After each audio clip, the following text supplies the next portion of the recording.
আসসালামু আলাইকুম রহমতুল্লাহি ওবরকাতুহু। সম্মানিত দর্শক, বিএনপির ভারপ্রাপ্ত চেয়ারম্যান জনাব তারেক রহমান এই মাস তিনেক আগেও তার প্রধানমন্ত্রী হওয়া এ ব্যাপারে বিএনপির যারা লোকজন তারা যেভাবে শতভাগ নিশ্চিত ছিলেন, একইভাবে জামাত বা অন্যান্য যারা রাজনৈতিক দল তারাও মোটামুটি ৯৯% নিশ্চিত ছিলেন যে আসলে ভোট হলে জনাব তারেক রহমান সাহেবই দেশের ভবিষ্যৎ প্রধানমন্ত্রী হবেন। আর মাস তিনেক আগে যে রাজনীতির ধরন এবং প্রকৃতি ছিল, তাতে করে রাজনৈতিক দলগুলো তারা আপাত দৃষ্টিতে মনে হচ্ছিল যে বিএনপির সঙ্গে একটা সমঝোতা করার চেষ্টা করছেন। টেবিলের নিচে বা পর্দার আড়ালে অথবা তলে তলে যেটিকে বলা হয়, সেখানে বিএনপির সঙ্গে একটি সমঝোতা করে কি করে সিট ভাগাভাগি করা যায় এবং সংসদীয় আসনে কত অধিক সংখ্যক সেই যাকে বলা হয় প্রার্থীকে, নিজেদের দলের প্রার্থীকে মনোনয়ন দেওয়ানো যায় বিএনপির পক্ষ থেকে, সেটি নিয়ে নানা রকম সমীকরণ চলছিল। এক্ষেত্রে জামাত, এনসিপি, চরমোনাই, তাদের সঙ্গে অন্যান্য যারা খেলাফত মজলিস থেকে শুরু করে যারা যারা আছেন, সবাই মনে মনে আশা করতেন যে বিএনপি তাদেরকে একটা বিরাট সংখ্যক সিট ছেড়ে দেবে এবং বিএনপিও মনে মনে ধরে নিয়েছিল যে এরকম একটা জাতীয় সরকার যদি হয় তাহলে সেক্ষেত্রে বিএনপি নিজেদের হাতে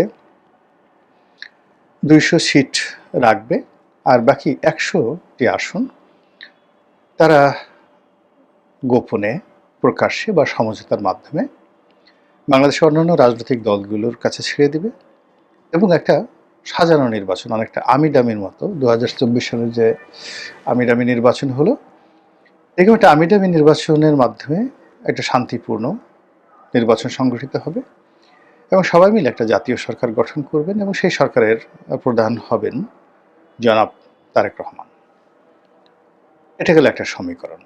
আর দ্বিতীয় সমীকরণ হলো জনাব তারেক রহমান সাহেবের সাথে লন্ডনে ডক্টর মোহাম্মদ ইউনূসের যে বৈঠক, সেই বৈঠকের পর সবাই ধরে নিয়েছিলেন যে তারেক রহমান সাহেবের সরকারে ডক্টর মোহাম্মদ ইউনূস প্রেসিডেন্ট হবেন। আর ওনার যারা আপনজন আছেন, একান্ত আপনজন আছেন, তাদেরকে নানাভাবে বিএনপি পুনর্বাসিত করবে। কাউকে রাষ্ট্রদূত হিসেবে মনোনয়ন দেবে, কাউকে হয়তো সরকারের কোনো বড় উঁচু পদে, সচিব পদে চুক্তিভিত্তিক সেখানে নিয়োগ দেওয়া হবে, কাউকে হয়তো টেকনোক্র্যাট কোঠায়, যে কোটা, এখানে কোঠা হবে না, কয়েকরে কোটা, একটা কোটা, তো টেকনোক্র্যাট কোটায় তাদেরকে মন্ত্রী বানানো হবে।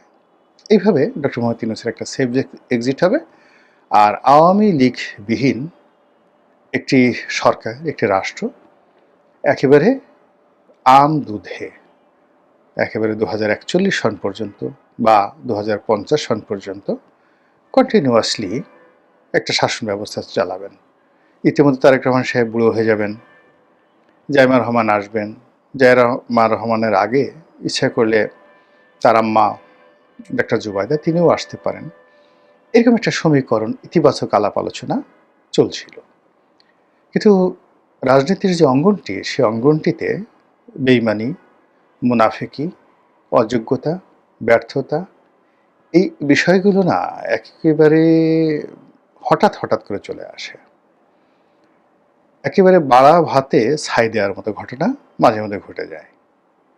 একেবারে নিশ্চিত আপনি যে এই কাজটি পাবেন বা হবে, এরকম একটা ভুল করলেন, এরকম একটা ঘটনা ঘটালেন যে আপনার সম্পূর্ণ শতভাগ সম্ভাবনাটা নষ্ট হয়ে গেল। তো সেই অর্থে জামাতের যে সম্ভাবনা ছিল সেখান থেকে জামাত বিচ্যুত, এনসিপির যে সম্ভাবনা ছিল সেখান থেকে এনসিপি বিচ্যুত, ডক্টর মোহাম্মদ ইউনূসের যে সম্ভাবনা ছিল সেই সম্ভাবনাটা শুধু বিচ্যুত নয়, একেবারে রীতিমতো বুমেরাং হয়ে পড়েছে। এবং সেটা কতটা বুমেরাং যে আপনি চিন্তা করুন যে ডক্টর মোহাম্মদ ইউনূস যাকে বেশি ভালোবাসেন, বেশি স্নেহ করেন, তার উপর মানুষের যে ক্রোধ, রোষ, জনরোষ কোন পর্যায়ে হাল আমলে ডক্টর আলী রিয়াজের বিরুদ্ধে যে সকল রিউমার যে সকল বদনাম, যে সকল স্ক্যান্ডাল ছড়িয়ে পড়েছে, এগুলো সত্য মিথ্যা আমি জানি না। হয়তো নয়, সত্য হতে পারে অথবা নাও হতে পারে। কিন্তু ব্যাপারটা হলো সকল মানুষ বিষয়টিকে একেবারে লুফে নিয়েছে। মানুষ যেভাবে ঝালমুড়ি খায় ওইভাবে এখন ডক্টর আলী রিয়াজের ব্যক্তিগত জীবন, তার কর্মকাণ্ড নিয়ে মানুষ ঝালমুড়ি খাচ্ছে। এটা ডক্টর মোহাম্মদ ইউনূসের সরকারের ব্যর্থতার যে দায়, এটা যে কতটা বুমেরাং হতে পারে জনাব আলী রিয়াজের এই সাম্প্রতিক ঘটনা দিয়েই আপনি বুঝতে পারেন। তো যেটা বলছিলাম যে ডক্টর মোহাম্মদ ইউনূস, তার জন্য বুমেরাং হয়ে গেছে সবকিছু, তার লোকজনের জন্য বুমেরাং হয়ে গেছে। জামাত ব্যর্থ হয়েছে, এনসিপি ব্যর্থ হয়েছে, আর এই সকল ব্যর্থ যারা লোকজন রয়েছেন তারাও এখন সবাই দল বেঁধে বিএনপিকে ব্যর্থ করার জন্য সর্বশক্তি নিয়োগ করছে। তো সেই সর্বশক্তি নিয়োগ করতে গিয়ে কি কাজ করা হচ্ছে? বিএনপির যেই মানুষগুলো একটু ফ্রন্ট লাইনে আছে, যেমন ধরুন মির্জা আব্বাস। এখন মির্জা আব্বাসের বিপরীতে দেখা গেল একজন রিকশাওয়ালাকে দাঁড় করিয়ে দেওয়া হলো, মানে তাকে অপমান করে দেওয়া হলো। যেভাবে হিরো আলমকে দাঁড় করিয়ে দেওয়া হয়েছিল মোহাম্মদ আরাফাতের বিরুদ্ধে, আবার এই বছরও দেখবেন যে হিরো আলম দাঁড়িয়ে যাবেন আন্দালিব রহমান পার্থের বিরুদ্ধে, কোনো সন্দেহ নাই, যদি ইলেকশন হয়। আর ইলেকশন না হলেও এই ঘটনা ঘটার সম্ভাবনা আছে। এটাই রাজনীতির খেল। তো আব্বাস সাহেবকে অপদস্থ করার জন্য তার পরিবার নিয়ে, তার বাবার চাকরি নিয়ে, তার সহায় সম্পত্তি, ব্যবসা বাণিজ্য, ব্যাংক, বিমা, পারিবারিক জীবন নিয়ে এমন সব আজে বাজে কথা বলছেন যে বেচারা ভদ্রলোক এখন রীতিমতো কোনো একটু শব্দ করতে পারছেন না। এরপরে যেটা হলো যে যাদেরকে মনোনয়ন দেওয়া হয়নি, যেমন রিজভী সাহেব। এখন রিজভী সাহেব মন্ত্রী হবেন, তিনি আসলে ইলেকশনের জন্য কখনো চেষ্টা করেননি। প্রত্যেকটি মানুষের একটা রাজনৈতিক ভিশন থাকে। যেমন আমরা ইলেকশন করি বা না করি, কিন্তু আমাদের একটা নির্বাচনী এলাকা আছে। বহু বছর ধরে আমরা সেই নির্বাচনী এলাকার লোকের সঙ্গে সম্পর্ক রক্ষা করি। তো এরকম বিএনপির অনেক বড় বড় নেতা আছেন যারা কেন্দ্রীয় নেতা হিসেবে অনেক গুরুত্বপূর্ণ পরিচিতি, কিন্তু দুর্ভাগ্যজনক হলো তারা নির্বাচনী এলাকার সঙ্গে তাদের সম্পৃক্ততা নেই, এবং তার মধ্যে রুহুল কবির রিজভী প্রধানতম ব্যক্তি। আর তার ইমেজ এমন নয় যে তাকে যে কোনো একটা সিটে হঠাৎ করে দাঁড় করিয়ে দেওয়া হলো আর তিনি সেখানে পাশ করে আসলেন। তো দেখা গেল এখন এরকম বিএনপির ১ ডজন নেতাদেরকে, যাদেরকে আমরা সবসময় মনে করি বিএনপির পাওয়ার হাউস, তাদেরকে মনোনয়ন দেওয়া হয়নি মূলত এই কারণে যে তাদের নির্বাচনী এলাকা নেই, বা তারা নির্বাচনী এলাকায় জনপ্রিয় নন, অথবা তাদের শারীরিক সামর্থ্য নেই, অথবা তারা ইন্টারেস্ট না। এখন এটা নিয়ে বিভেদ তৈরি করা হলো। হায় হায়, এ কী হলো? রিজভী সাহেব মনোনয়ন পেলেন না, দুদু সাহেব মনোনয়ন পেলেন না, তারপরে আসাদুজ্জামান রিপন মনোনয়ন পেলেন না, এরপরে সেই হাবিবুর নবী খান সোহেল মনোনয়ন পেলেন না, সুলতান সালাউদ্দিন টুকুর মনোনয়ন পেলেন না। এটা একটা কাজ হলো? এই বিএনপি কি টিকবে? তারেক রহমান সাহেব করলেনটা কি? তিনি বিদেশে বসে বসে নিঃসন্দেহে তলে তলে কিছু একটা করেছেন, মালকুড়ি খেয়েছেন। এই সকল কথা বিএনপি বিরোধী যারা লোকজন তারা ১০ মুখে বলে বিএনপি ১২টা বাজিয়ে দিচ্ছে। এরপরে বিএনপির বিরুদ্ধে যারা লোকজন আছে তারা তো তারেক রহমান সাহেব, বিএনপির অন্যান্য নেতাদের বিরুদ্ধে চাঁদাবাজি, দখলবাজি, নানা রকম ন্যারেটিভ তুলে তাদেরকে ব্যর্থ বানানোর পাশাপাশি আরও যত রকম দুর্নাম বদনাম করা যায়। তো এই জিনিসগুলো বিএনপির মধ্যে ভীষণ রকম ফ্রাস্ট্রেশন তৈরি করেছে। দলের যারা শীর্ষ নেতৃবৃন্দ রয়েছেন তাদের সবার উপরে একটা মানসিক চাপ যাচ্ছে, ভীষণ রকম মানসিক চাপ। আপনি ধরে নিন যে হঠাৎ করে বেগম জিয়া অসুস্থ হয়ে পড়লেন। তো এই যে তার যে অসুস্থ হয়ে যাওয়াটা খুব দ্রুত, এইটা আমার কাছে মনে হচ্ছে যে এটা এক ধরনের একটা মানসিক চাপ। এই সময়টাতে যখন মানুষ বেহেশত এবং দোজখের মাঝামাঝি থাকে, খুব হাতে অল্প সময়, কি হবে বা না হবে, পরীক্ষার ফলাফল যখন দেবে ঘোষণা করার আগে আপনাদেরকে একবার স্মরণ করেন তো কী পরিমাণ কষ্টের মধ্যে আপনারা থাকতেন। তদ্রুপ বিএনপির যারা হাই প্রোফাইলের নেতৃবৃন্দ রয়েছেন তারা ঠিক এই সময়টাতে মানসিক একটা অস্থিরতা, দুশ্চিন্তা, নিশ্চয়তা এবং অনিশ্চয়তার মধ্যে তারা ঘুরপাক খাচ্ছেন। আর এই সময়টাতে যেটা করে মানুষ সেটা ওভার অ্যাক্টিং করে। সে জানা তা দেখাতে চায়, বা সে যেটা বোঝে না সেই জিনিসটি তারা করতে চায়। তো এরই ধারাবাহিকতায় বিএনপির অনেক যারা নেতৃবৃন্দ রয়েছেন তারা এখন জনগণের দৃষ্টি আকর্ষণ করতে চাচ্ছেন। কেউ গান গাইছেন, কেউ কোরআন তেলাওয়াত করছেন, কেউ নিজেদেরকে অতি ইসলামিক যাকে বলে স্কলার হিসেবে প্রমাণ করার চেষ্টা করছেন। কেউ হয়তো আলেম ওলামাদের সেই মনোরঞ্জনের জন্য, তাদেরকে রাজি খুশির জন্য প্রাণান্ত চেষ্টা করছেন, ইত্যাদি নানা রকম কথাবার্তা। তো সেই দিক থেকে বিএনপি সাম্প্রতিক সময়ে যে কাজগুলো করছে, তারা এই বিভিন্ন আলেম ওলামা হিসেবে পরিচিত, বিশেষ করে বিভিন্ন মসজিদের খতিব, ইমাম, মুয়াজ্জিন, তাদের একটা সংগঠন আছে। তো সেখানে জনাব তারেক রহমান সাহেবকে বক্তব্য দিতে হবে এবং সেখানে সালাউদ্দিন সাহেবকে বক্তব্য দিতে হবে এবং বক্তব্য দিতে গিয়ে যথারীতি আরবিতে কথা বলতে হবে। রব্বানা আতিনা ফিদ দুনিয়া হাসানা ওয়া ফিল আখিরাতি হাসানা ওয়া কিনা আযাবান্নার। এখন এই যে একটা মোনাজাত, সাধারণ এই মোনাজাতটি কেন তারেক রহমান সাহেবকে এই হুজুরদের সামনে বলতে হবে? মানে এটা তো আসলে হুজুররা জানেন এটার অর্থটা কি। তাহলে জনাব তারেক রহমান সাহেবের যারা উপদেষ্টা রয়েছেন, তারা জনাব তারেক রহমান সাহেবকে বুঝিয়েছেন যে আপনি যদি এটা বলেন তাহলে হুজুররা মনে করবেন যে আপনি নামাজ কালাম পড়েন, আরবি জানেন ইত্যাদি।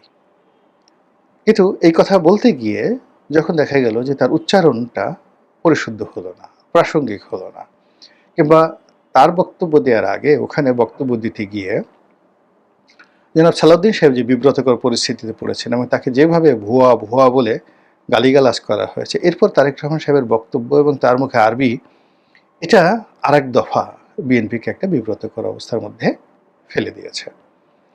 তো এই পরামর্শ যারা দিয়েছেন, আমার কাছে মনে হচ্ছে এই পরামর্শটা শোভনীয় হয়নি, ভালো হয়নি, সায়েন্টিফিক হয়নি।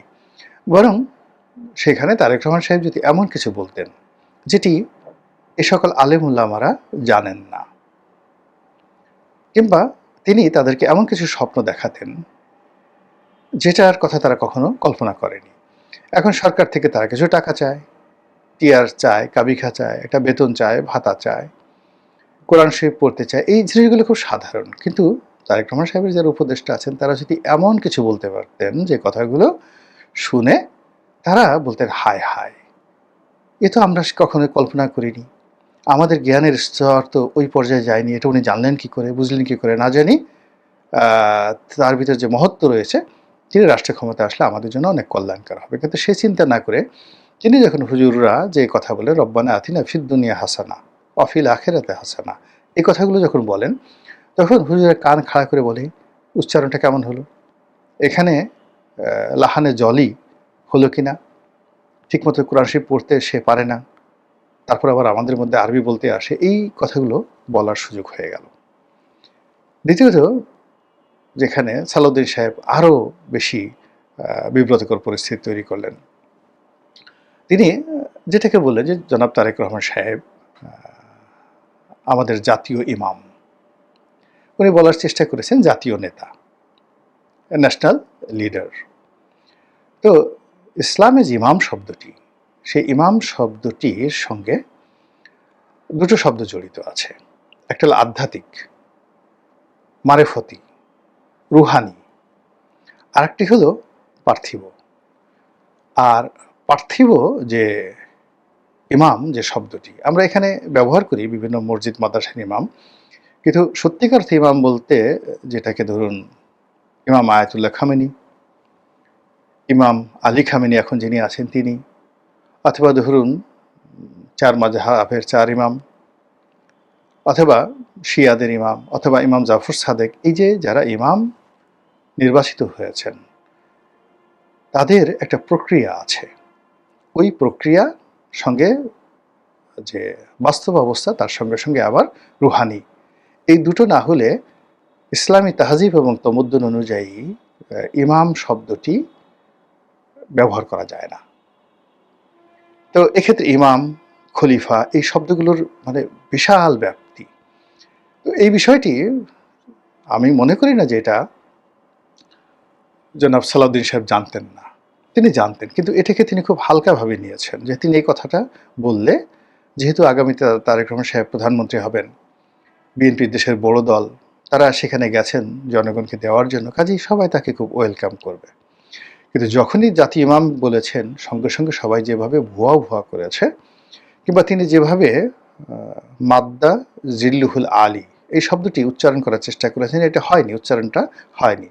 তখন মানুষের মধ্যে একটা চাপা মুচকি হাসি, একটা টিটকারি টিটকারি ভাব চলে আসছে। তো ওনার মতো একটা হাই প্রোফাইলের নেতা, লেখাপড়া জানা মানুষ, সাবেক মন্ত্রী, সাবেক এমপি, জেল খাটা, জুলুম অত্যাচারের শিকার হওয়া, দেশের বাইরে গুম হয়ে যাওয়া ইত্যাদি নানা রকম উপাধি তার রয়েছে। তো তার মতো একজন পোড় খাওয়া মানুষ এরকম যাকে বলা হয় অস্থিরতার কারণে, পরিবেশ পরিস্থিতির কারণে ওভার অ্যাক্টিং করতে গিয়ে এরকম একটা বিব্রতকর পরিস্থিতিতে পড়বেন, এটা আসলে বিএনপির জন্য একটা মারাত্মক নতুন ফ্যাতনা এবং ফ্যাসাদ তৈরি করবে। আপনারা যারা দিলওয়ার হোসেন সাঈদী সাহেবের ওয়াজ শুনেছেন, তারা অনেকেই দেখবেন যে উনি প্রায় ঠাট্টা করতেন বা স্যাটায়ার করতেন যে আমাদের দেশের অনেক লোক অনেক মানুষকে বড় করার জন্য নানা রকম উপাধি লকব দেয়, বিশেষ করে ইসলামী যারা বক্তা, পীর মাশায়েখ। তো এরকম কিছু ঠাট্টা করতে গিয়ে তিনি বলেছেন কুতুবে কুরকুরানি, দানতানে খুরখুরানি, জামদানে জামদানি, মানে এরকম নানা রকম, মানে যে সকল অর্থ হজরত, আলা হজরত মানে ঘিটু শাহ, আলা হজরত ঘোড়া শাহ, দামাত, এই কথাবার্তা বলে মানে দেখা গেল যে খুঁজে খুঁজে খুঁজে খুঁজে ২০-২৫টা সে লকব দিয়ে, উপাধি দিয়ে শেষে দেখা গেল তার নাম হলো কুটুমিয়া। তো এটা নিয়ে দিলওয়ার হোসেন সাঈদী চমৎকারভাবে বহুবার বলেছেন। তো এখনও এই একই অবস্থা। এখন বিএনপির লোকদেরকে কেন মাদ্দা জিল্লুহুল আলী হতে হবে? তারা কেন সাহেবে সদর হতে হবে? তাদেরকে কেন মানে এই ইসলামী পরিভাষায় যে শব্দগুলো, সেই শব্দগুলো তাদের নেতাদের জন্য লাগবে? এই বুদ্ধি যারা দিচ্ছে বা এই বুদ্ধি যাদের আসছে বা এই কাজ যারা চেষ্টা করছেন, তারা মূলত অস্থিরতায় ভুগছেন, দুশ্চিন্তায় ভুগছেন এবং ওভার অ্যাক্টিং করার চেষ্টা করছেন। এসব কোনো কিছু দরকার নেই। বিএনপির জন্য বিএনপির স্লোগানই যথেষ্ট, বিএনপির জন্য ধানের শীষই যথেষ্ট, বিএনপির জন্য জিয়াউর রহমানই যথেষ্ট, তারেক জিয়াই যথেষ্ট, বেগম জিয়াই যথেষ্ট। এর বাইরে নতুন কোনো কুরকুরানি বা ফুরফুরানি দরকার আছে বলে আমি মনে করি না। মহান আল্লাহ আমাদের সবাইকে হেদায়েত দান করুন এবং হেফাজত করুন। আসসালামু আলাইকুম ওয়া রাহমাতুল্লাহি ওয়া বারাকাতুহু।